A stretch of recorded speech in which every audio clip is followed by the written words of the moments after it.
internet. Welcome to Joseph's World. This series is called Madados and Focus and is brought to you by Joyce Pharmacy. I'm excited to introduce to you my first political candidate to be interviewed on video and second guest on this channel, the one and only Attorney Vinny Cyrus Ribadumia. Okay, let's go. Let's an overview lang ito sa yung mga kauban ba? Yes, sir. Let's talk about Attorney Stephen Olingay ba? Attorney Stephen Olingay. Yes, nalipay kay ko nga nakalinyada sa amo si Attorney Stephen. So, siniguro naman gud ni put iyang kandidatura, sir. So, ang ikaduha na akong kalipay kay duha nami nga maghatag og legal nga advice di lang sa atong mayor kundi maghatag pud og advice sa sanggunian in general.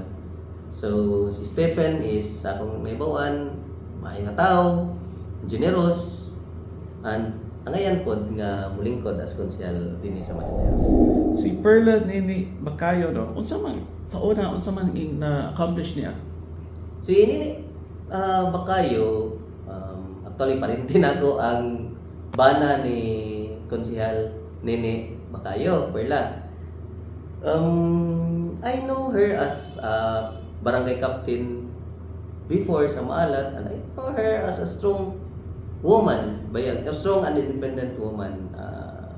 She is a good leader, and then dili naman sa council, Sir Jess, sa pagkakuha namo, tuod pagsugod, wala siya committee nga gigunitan, but she is very cooperative and participative sa amon during our sessions. Ang dako gani nako nga appreciation kay Konsyal Nini Perla Bakayo ning iya ideas sa tourism naton usahay nga i-share with Konsyal Iki Salazar ana kay si Konsyal Iki man ang atong tourism nga chairman sa committee. So dako probably si if being elected probably kang Konsyal Nini Perla Bakayo gid niya tourism. So dagat sa judges. Sa una nga barangay captain siya, unsa man na-accomplish niya sa iyang barangay? As far as you know, naka-idea? Kuwan lang, sir. Wa kay idea gyud as far as accomplishment niya sa barangay, but sa pagdala niya sa barangay Maalat sa una, ang mga barangay health workers niya at that time, at the same time siguro mga barangay tanod was very well organized and well trained at that time. Si Perla Molina. Perla Molina, mananggi ingon namo kag sa among naibawan nga 24/7 sa health services. Sa una usa man iyang Perla Molina is former barangay councilor and barangay captain of Barangay Talangnan, Madadeos, Cebu. So pag tuig 2016 sang kapitan ako sa poblasyon, si Perla is kapitan sa Talangnan. So ato nga time magtinabangay kami, sir, kay ang services sa una sa service vehicle sa una sa barangay limitado dagit kayo. So nagka-provide kami sing mini ambulance diri sa poblasyon. Sila dito may multi-cab nga service sa barangay. So kung health ang isyuhan, usay huwag mo ni Perla sa poblasyon. Kung may ara na may transport ng mga tao, muhamlat ako kang Konsyal Perla sa ilalat, so daw magtinabangay sa unang poblasyon kag Talangnan. Okay. Same with basura sa una kay during ato nga term namo sa 2016, di ba ang naanda naton ang munisipyo ang entero maghakot sa basura.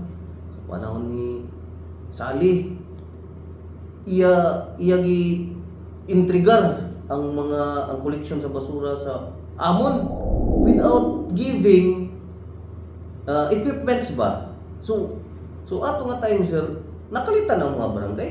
Wagoy basura, wagoy garbage truck ang mga barangays, pero ato nga time kami nga doon ni Sir, pero lang muwang kami kang engineer imo di karga biyo mo nangon libot kami sa mga sitio sa poblasyon usayang Talangnan para maakot lang ang basura. But ato nga time di gid ready ang barangay. Okay.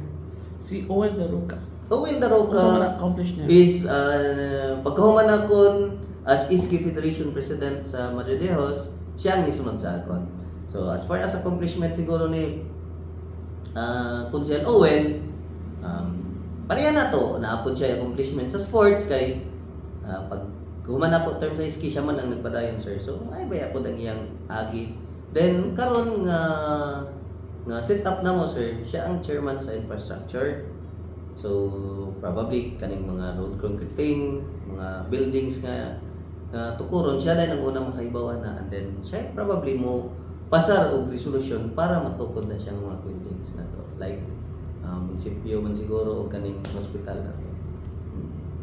Si Delphine Santillan. Delphine Santillan, sa unang pana, sir, siya ang nagunit sa Committee sa Education, and karon nga term namo education, at the same time environment ang iyang gigunitan. So kaning sa agriculture, maski kaning sa pag-regulate sa fishing industry nato, iyan ang pinaka-major nga na-sponsor ni Consejal Delphine na sara nga term is ining territorial fishing. Nga only residents of Madre de Dios, Cebu, or purely Lawisanon ang makapanagat din sa lungsod sa Madre de Dios. Before, unsa may accomplishments? Ni Consejal Delphine. MCC, I think, sir, they are one of the pioneer nga nagpasa resolution sa Madre de Dios Community College. Consejal Delphine, sa akong naibawaan, hilumon nga klase sa tao, pero inang daw medyo sa iyang pagka veterano man gud sa politika daw, ubay-ubay na pud ang na-contribute din sa atong lungsod. Lilibet Villaseran. Lilibet Villaseran. Sara siguro famous ina siya nga asawa ni Consejal Julius Villaseran, ang pinakamaayong amigo nga siguro nga ni gikuha nulat sa atong Ginoo. Si Consejal Lilibet Villaseran is a previous barangay captain of Tabagak, and also a former barangay councilor of the same barangay. Unsa may accomplishments niya sa una? As far as you know. Continuity sa good governance siguro ni Consejal Julius as far as barangay Tabagak is concerned, sir. Kag pag train kag pagpundok siguro sa iya mga barangay health workers dito sa iya barangay, sir. Si Salvador Aking Villarreal. Kamoy nagka-idol sini sa iya kay aktibo din siya sa politika since sa panahon ni Mayor Tunga. Naabot na lang kang Mayor Salazar, ito kang Mayor Litim, kang Sali, kang Engineer Sara. So as far as public service nga experience siguro si Consejal Aking ang usa sa pinakadako sing experience sa amon. In terms of accomplishments, He's been a vice mayor. He was a vice mayor of the municipality of Madre de Dios.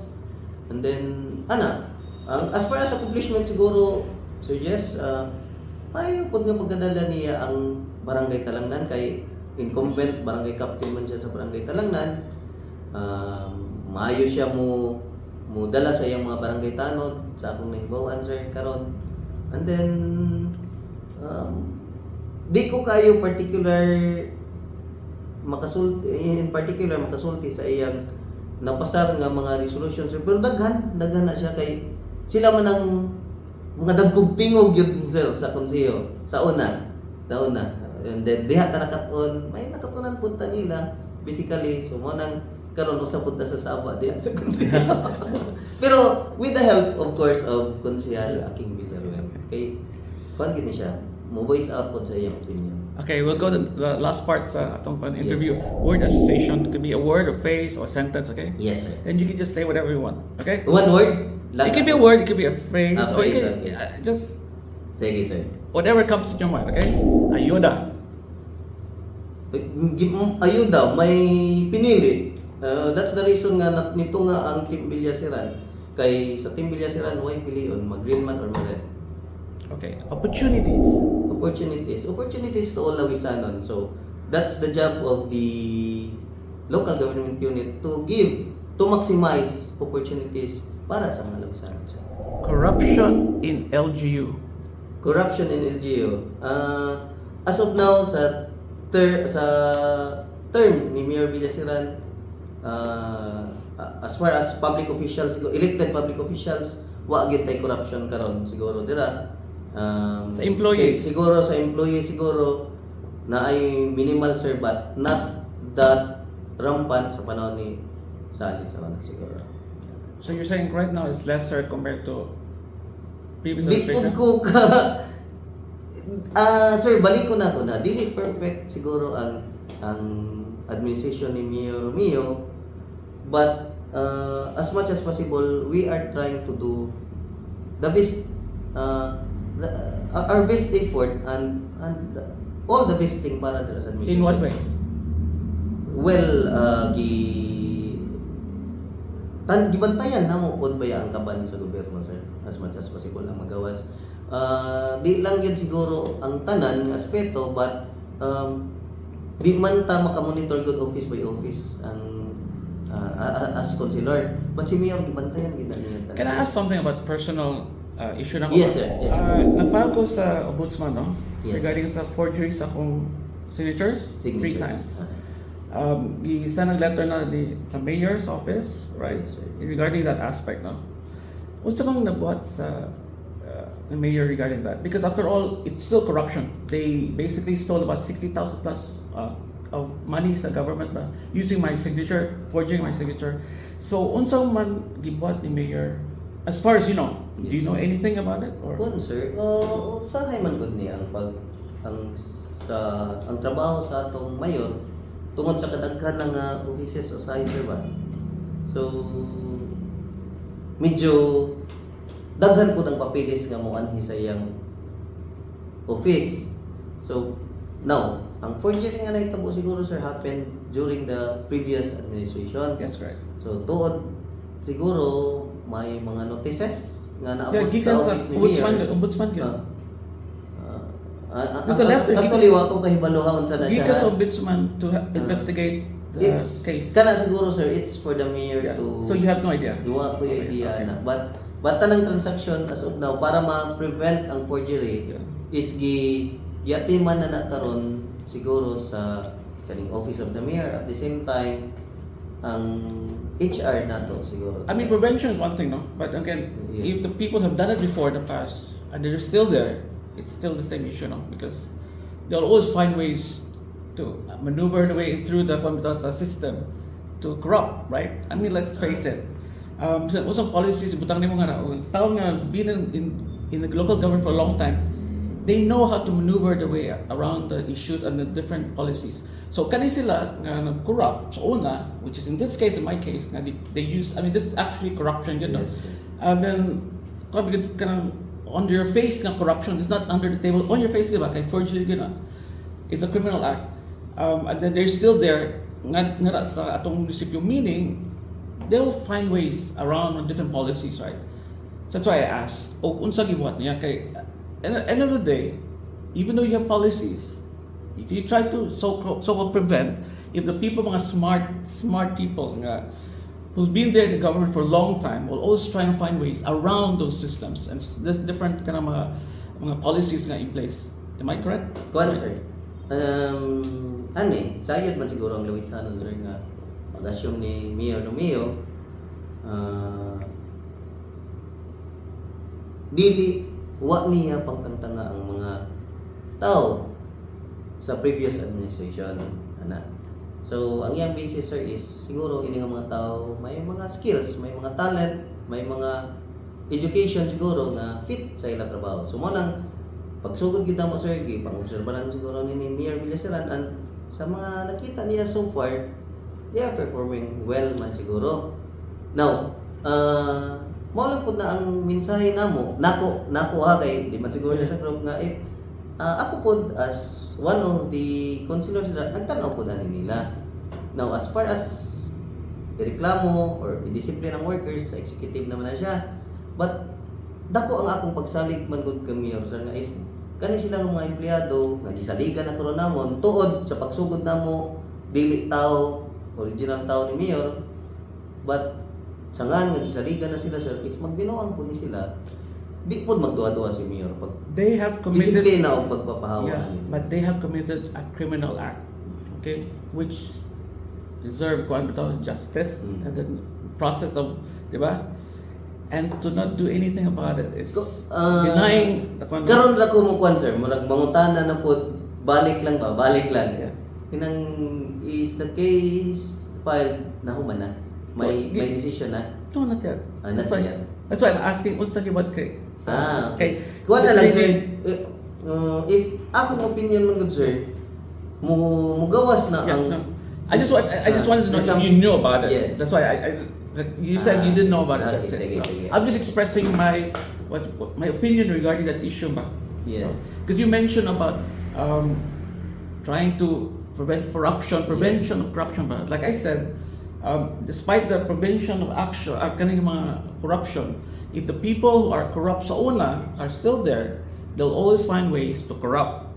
Sa ni mo buhaton ba? Basta mao lang gid ang kwan sir, if makita ni mayor, mabantayan sa atong mayor nga they will be naghimoy magic sa dira sa munisipyo naton. Dako ang pagsalig nga si mayor dili magduha pag If disiplina if makita nila, Yes, sir. og makita. So mo nang Yeah. ganahan pud mi sa mga lungsurano nato, sa mga lungsuranon nga ipahibaw sa aton mayor kung may problema sila sa mga empleyado naton dira sa munisipyo kay dili man mausa-usay na namoy tan-aw monitor ang mga tao. So needed namon kamo gyapon nga magpahibaw dira. Okay. Okay, next word. Yes, sir. What phrase to? Fishing industry. Fishing industry. As of now, ang sa akong naibawan, ang Department of Agriculture naton naninguha gayud nga matabang ang mga fisher folks naton din sa Madridejos, nag-provide tog mga nay mga pambot to nga gipanghatag through the help of BFAR. And so far, ang fishing industry nato diri is actually okay ba ya? Okay sa akong naibawan sir ha. I-expound na lang din ako kay as a consumer also og isda din sa Madridejos. Niabot ang panahon sa una sir. Panahon sa previous administration nga ang isda diri sa Madridejos nga baligya atong inang mga kapisno na lang nga inang sinugatan sing porciner, sinugatan sa siper. Unlike today nga atong masulti sir nga may mga kuha na gid sara from small fisherman nga kuan or small fishermen nga kuha pareha sining mga basic nga pangisdang ilang magdawi-daw, magkuan-kuan lang, mga pamuraw, punot, bubo, makakuha na ba yung isda ganyan sir sila sir? Okay. Law and order situation sa Madridejos. Also drugs. Drugs, una sir. Drugs lang, drugs kay mas priority na. Bago lang sir, gipatawag namon ang hipe sa Madridejos and to explain the allegations regarding the rampant allegation nga rampant daw ang drug addiction diri. Ang pulis nato nag-report nga dili ina matuod. If concerned man gani kita nga tao kag nakahibaw nga may mga nagbaligya sing drugs diri, obligation na naton nga ipahibaw dito sa ila directly kay they will take actions and ang imo itugan ila na i-treat as confidential. So amin ang para ma-actionan lahat. Now, if ang drug addiction diri sa aton sir, yes, kay mo kita nga ari mga na dakpan. Pero may madakpan lang diri sa aton sir panahon sa okasyon, wala siyang kalag-kalag. Probably Holy Week, ingani, pistas. So amin na sara ang drug nga acquisition diri sa aton. But as far as in general diri sa aton and then safe ka magsuroy-suroy, ang report sa hipi sa kapulisan naton sa nagsulti nga Madridejos is safe and dili rampant ang drug addiction. And I agree with that report also. Kay sa video bitaw Yes, sir. ni former Mayor Sally, mo imply niya nga yung term was lesser drug addicts compared to this term.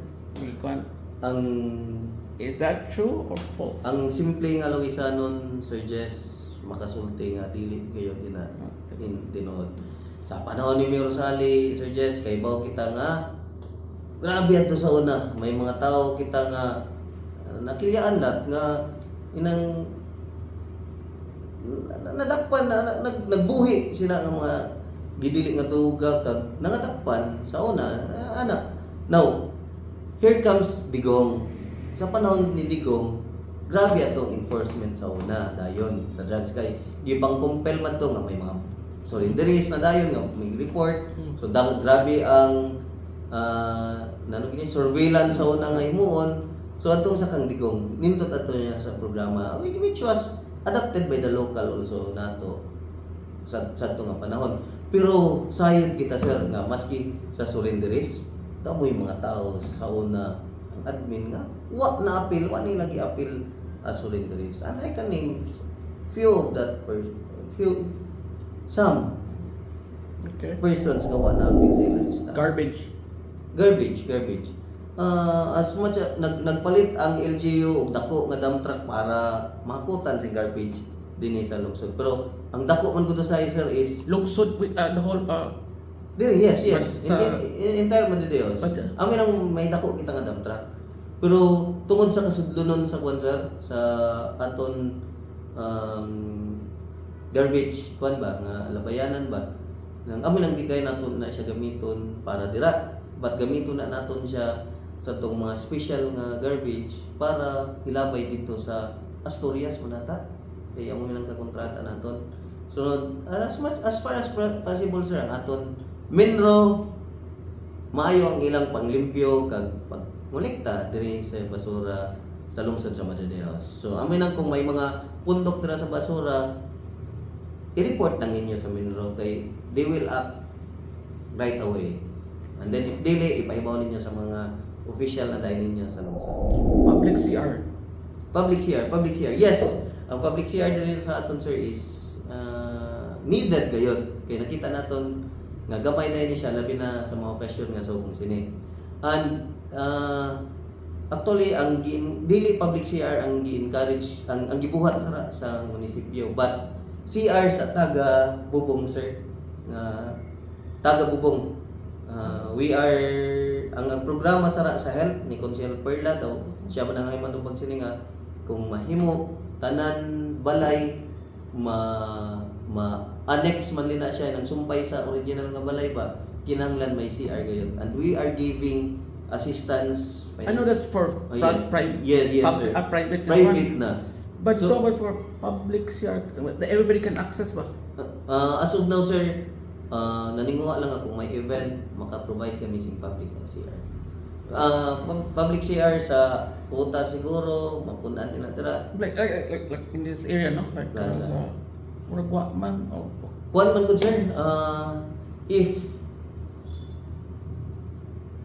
nangita kami sing mga tao nga motunit unta para sina kay sa plaza man gud we all know nga ina siya is owned by the church, so sa una man gani may gibuhat dira nga CR, but tungod kay kung dili na okasyon maka dumay source siya sir amtong itangtang. But every occasion naninguha kami sing ang mayor nato naninguha nga makakita sing mga vacant spaces nga mabutangan sing CR for the public. Can I insert a question? Yes, Baga, yes. Because you mentioned about the church, no? Yes. Plaza ba? Di ba, the moment ni lingkod si Mayor, no? Landscape niya, no? Yes sir. And it stopped, right? Yes sir. It kind of started because murag, it's not... Mao na lang gid siguro Yes, na sir. yes. It The starts question because is- nahuman na. Huh? Nahuman na. What? Nahuman na? Yes. As far as I know, there was other things but buhaton on ta, di ba? I don't know. I don't know the whole squad ba. I'm just asking ba. Kaya as far as I know, there's still things nga humanunon or i-add ta niya. And then as far as I know, na may MOA unta. Yes. And then after sa MOA, what happened? Kon sir, actually there may sabot-sabot nga ang LGU yatagan og authority to beautify the church plaza kay sa dili lang So, kuan nga pagkasulti sir ba amo dagiti ang plaza naton as Yeah. of now. So before gi-renovate niya, nanay kuan authority na. Daan ba pa? Well, during the term of Mayor Villaseran. So, no, kay, as I remember, as soon as no, daog siya, there was already ko na daog ka ng landscaping dahil niya, di ba? Kun sir, nag-negotiate ko So, sa during the time, negotiate pa. Yes sir. So, what happened to the negotiation? Ay, it was a done deal. Pinarmahay. So you're telling me right now, kana siyang pastor right now is exactly the vision of Mayor design, or there were some nice certain things nga wa na-accomplish o wa nabuhat? Kuan lang. For sir. what reason? As far as I know, lang siguro, wa man ko kakuan kung nano kay ang intention ni Mayor dira kay inang iya man natin na sir, but ang tumong lang ngayon ni Mayor and labi na sa iya first lady si Ma'am Yoli Villaseran nga mapanindot Yes, I know. ang plaza naton. And all I can say sir is may changes man gayon. Yes, yes, So changes. na Yeah. kakuan kaya to sa Kibago. kauga kay sa My una. question is ang iyang vision Pero kompleto ba If, or wa kompleto? if i-maximize siguro naton ang buhatonon dira sa plaza sir. Damo pay Yes. ma-improve unta sa plaza dira naton. Kuan man gud sir. Sa ako lang nakita sa ako observation inang wa ina siya na fully maximize gyud siguro tungod kay sa pag-implement ni Mayor sa bag-o nga munisipyo at the same time sa port naton nakakita man gud siya another avenue nga another idea na nat nga uy mabuhatan mi ni nga plaza ana siya actually usa sa mga hungiyong sir inang Freedom Park sa una naton probably amo nang imuon siguro nga plaza ni kuan lang half plan pa Yeah. kag hisgot-hisgot. So are you telling me that kani siya is kompleto na? Yes sir. Based Yes, sa sir. iyang vision. Yes, sa akong kuan. Pero di So, based sa iyang initial- vision kay initial kay vision. once yun nang violin na i-develop Yeah. to the fullest Yes, pa yes. na sir. Pero naalang yun mi nakitaan pareha sa munisipyo nga bago karon which is needed yun og So basically you're saying ang iyang vision cut because you have other projects. yes sir. But So that's basically kung not ano because niya biyahe. not because the church said something about or said no. kana ang wa ko kabalo sir but that is not the reason para So is that para sa pag-stop nila ni ng violin. Kay nang violin will always do good. yes, I know her part. No? Yes, I yes. know her vision. I know her style niya. Ah. So dagan yung question ba, you know? Dagan mga Ganun na- Ganun parang feeling nila nga ang vision ni Ma'am Violino parang is more than what is existing right now. So they're assuming that the reason behind that is because the church may have stopped the Wala. completion of the so-called project. Wala sir. Walang gi-maximize na tanan nga ibubo na dira tanan sa munisipyo kay there is a place siguro intended nga para gid sa public nga plaza gid nato. Nag-vision si Mayor og public plaza gid nato. As additional ha. Kay nindot ba nang naay kaugalingong plaza na ang Mataderos. In addition sa existing church plaza and sa munisipyo nato. Okay. Nga bako Global warming. global warming that is problem siguro not only by me as a person but not only by the LGU but natong tanan kay though dili apparent di siguro nato makita kayo ang global warming nga problema but kay bota nga naay problema about that ni taas na daw ning dagat naton nahilis na ang mga ice dito sa siya What Antarctica so Okay. probably it's a danger. What is the preventive measure na gibuhat ninyo karon? Actually sir ang gibuhat lang karon sa LGU about global warming is aside from awareness mga seminars nga giapilan sa atong LGU we continue to plant trees ang DA naton naninguhay na sila nga makapropagate og mga seedlings para lang mao ra gyud ang contribute nato so far sir. Nagplant mi og mga kaning fruit bearing trees and kaning mga lumber gyud nga mga may mga nanam nata sila dira sa nursery nato. Mao gani na. The effect of the high rising sa sea level, no? Would Yes, sir. affect sa atong drinking water, di ba? Yes sir. Mali? So, what exactly, what's the prevention ninyo? Kay when you have a rise in sea level, Yes. ano, ubos na ang imong level sa imong drinking water, underground water, there'll be a mixture of water, no? Salt and water, no? So, magawas ang atong drinking water becomes salty na. So, what preventions are being made right now, or preparation in order to prevent when that happens? Okay, it's increasingly rising, no? It's rising siya. So definitely the danger of the mixing of the kanang salt water and the clear water, I mean the kanang unsalted water, it's coming, no? Yes, sir. So what is the government doing about this? Okay, it's very real. Actually, sir, honestly, wa pa mi nagka-discuss as a group about anang mo mix up na ang seawater sa drinking water na to.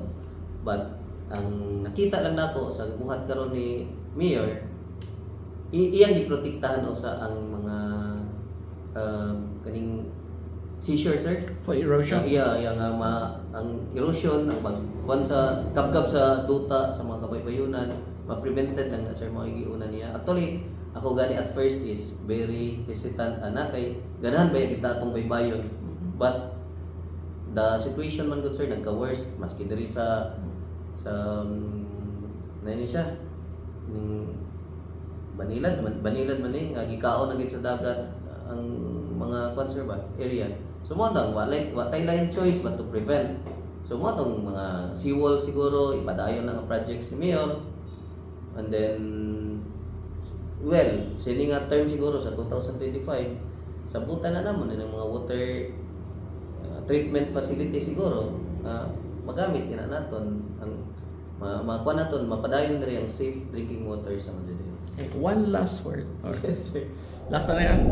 Political dynasty. Political dynasty, sir, is para nako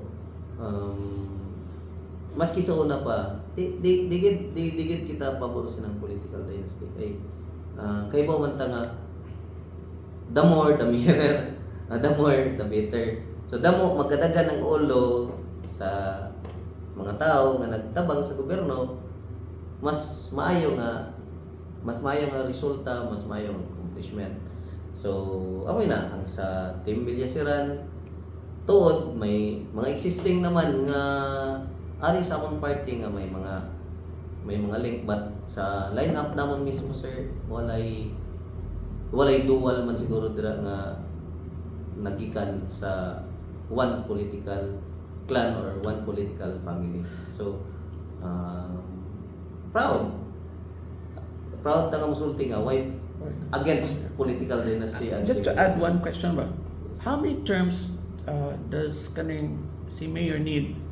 How many terms he needs aron ma-accomplish niya tanan iyang vision? 3 terms siguro, sir. 3 Three terms. Would be the Para ganyan ako, sir. it's in one term he accomplished a lot already, no? Yes, sir. And So, then yeah. for it paray na mahuman. Yeah.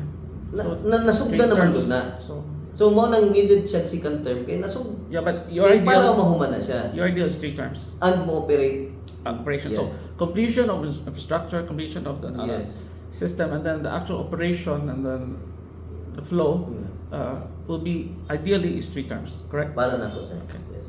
Okay, that's all. Any final thoughts or message to the Lawasanons? It's your chance to share.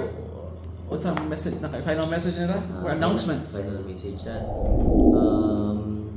Na testingan na sa Lawisanon ang Team Villasiran, ang serbisyo ni Engineer Romeo Villasiran, kag sa mga kaupod niya sa buhat. So, para sa akon, isip usa sa mga konsyal sa Team Villasiran, why lain nga rason nga dili naton ipadayon ang nasugdan ni Engineer Romeo Villasiran. So, amin ang hangyo namon sa mga Lawisanon nga hatagan natoy another term.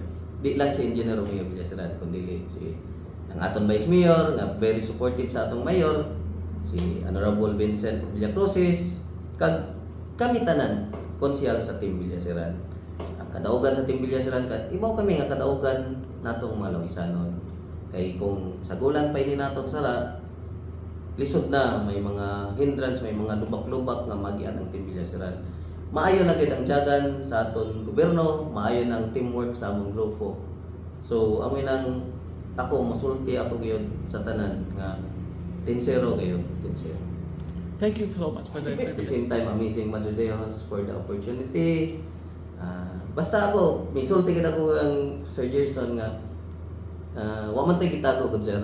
So, any questions, anything under the sun, pwede na mo ipangutana sa ako. Okay, so thank you for the time, thank you for the opportunity. Thank you, sir. Thank you, sir. Okay, Thank you, Gaya. Thank you, Gaya.